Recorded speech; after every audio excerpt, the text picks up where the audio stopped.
30, whatever, 30 something, 32 I think, 33. It'll be in the title, whatever. Anyway, it's me, Nate Jackson. Welcome you back to the Criterion Persons thing. And what is in here? Oh, it's the chapter skip. See, I need to start reading these while I'm watching the movie, so I know where I am and I know what's going on.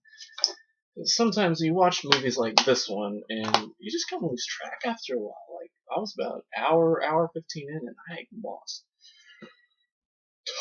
Had no clue what was going on, but I'll explain. But anyway, you know Oliver Twist. It's the guy, the boy, the twist, the Oliver, John Howard Davies, who gets like 15 billing in the credits. Not top billing, second billing, or third billing, like 15th billing. Which kind of sucks, but I guess because he's a child and he doesn't have that many lines, you know. Who gets second billing? Alec Guinness as Fagin, the racist Jewish stereotype that apparently got everybody in trouble. Everybody all heated up because he was playing. He had a big nose and he called everybody my dear, and he had the voice with the thingy and all that. I can't do a Jewish voice very well, so otherwise I'd totally get myself flagged or something. But anyway, so yeah, the boy. Let me give you the story of the Oliver Twist as I tell it. So here's what happens. So the boy's born, and the woman's walking through the lightning field, and she gets into the house, and she has the baby, and the baby becomes an orphan, and he grows up, and he's kicked around and thrown around and pushed around, but he has to ask the guy for more food because they draw the straws, and he gets to ask more, and then everybody gets all weirded out because of it, and so he becomes an apprentice to somebody, and then to an undertaker, and then the guy ahead of him says crap about his father, and he beats the tar out of him, and some weird stuff, and he runs away because the proprietor who sent him there comes and whips his ass, and then he runs away, and then he meets the Artful Dodger, who introduces him to a Jewish big-nose stereotype and all that. Fagin, if you will. And he teaches him how to pick pockets, and after picking the wrong pocket, he runs, and the Artful Dodger leaves him to get captured by the cops, and then he is like adopted by some family who actually takes a shine to him and gives him the love and care that he deserves and all that. And so he meets the family, he goes in and has the loving heart and warm and all that. And the guys ask him to run an errand for him, and while he's out, let's see, what's this woman's name? What's her name? Nancy and Sykes, I think, kidnap him back, so he sends him back to Fagin. But Nancy suddenly has a change of heart and decides to betray them by telling, I think, Bumble, whoever, maybe Sowerby, I don't remember his name.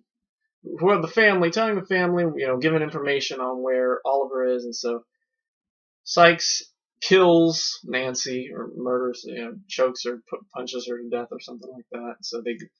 So he's scared, and then they find, Artful Dodger, I think, finds the body and reports it to police. And so they find out that it's Fagin and Sykes, and they run, and they gotta run and, like, hide or something, and I think Sykes finally is caught, and the whole town's in an uproar, and they chase Sykes with Oliver, and then, so they escape on the roof, and Oliver gives their hiding place away by knocking over like a loose thing on the roof, and he's trying to get him over the other side of the roof, and as he climbs, the guy shoots him, and as he has this rope around his neck, he falls off the roof and hangs himself, and it's great stuff. Great. He dies, and Oliver goes back to the good family, and all's well. Yeah. All that, and Oliver just can't get a break half this movie. It's kind of sad. But yeah, it's a classic story. Like I said, I haven't read it.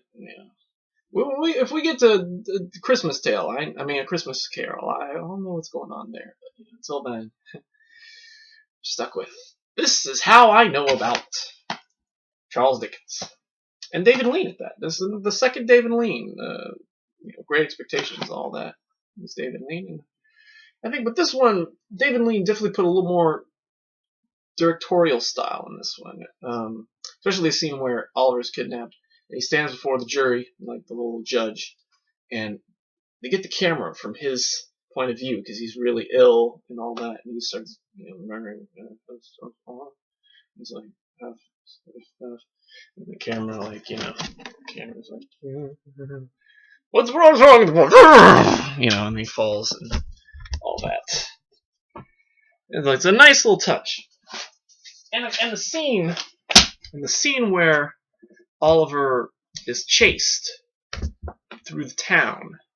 It's nice shots where it comes up to the guy who punches Oliver in the face, and just like the music and the musical touches and the piano stab when he gets hit. It's kind of a nice touch. So I think David Lean definitely like put a little more style, more of his own style. He's got a little more experimental style, especially this is 1948, I believe. Yeah, 1948. So yeah, it's a little touchy. It felt like more of a 50s or 60s style. I'd like to see. Hopefully, maybe there's a couple more in this in the series with David Lean. Wait a minute, wasn't Picnic at Hanging Rock? Crap, I don't remember. I don't think it was. No, well, I think maybe it was. If Picnic at Hanging Rock was, then damn, what happened?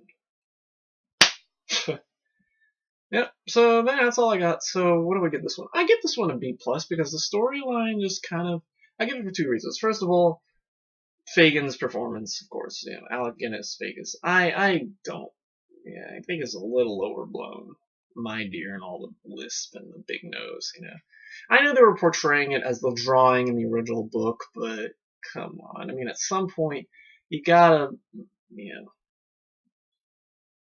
I don't know. It wore off. The novelty wore off kind of quick for me. Also, yeah, the storyline just got a little diluted with Nancy's subplot. But there you go. I wish there would have been a little more Oliver. A little more of what was going on with him. I'm sure there's a lot that Lean decided to cut out of the book that involved Oliver. And for that, I'd take away a letter grade. But I still plus because Lean put a lot of detail and the same kind of detail and care that he put into Great Expectations, except he just put in more Jewish stereotypes. So there you go. And that's Oliver Twist for you. Go watch Oliver Twist because it's a story about a movie, but it doesn't have the guy. But it's not the one from the 70s or 80s with the guy who goes, "What?" Oh, that rings. Anyway, and on that note, we're done here. So next is Nanook of the North. We're doing that tomorrow. So yeah, that's it for you. Yeah, and then we got the Andrei Kublev, and then Diabolique, and then some other movies. So yeah, I don't know when we'll get to those. Andrei Kublev will probably do Thursday, Friday, probably Friday. Diabolique maybe Saturday, and so on and so forth. So until then. Until tomorrow, because tomorrow is Nanook of the North. We'll see you then. And don't ever be an orphan and ask for more, because you'll get your ass handed. You'll get your life handed to you in the form of your ass, which will be handed to you in the form of your life. Think about it. Nanook of the North tomorrow. Goodbye.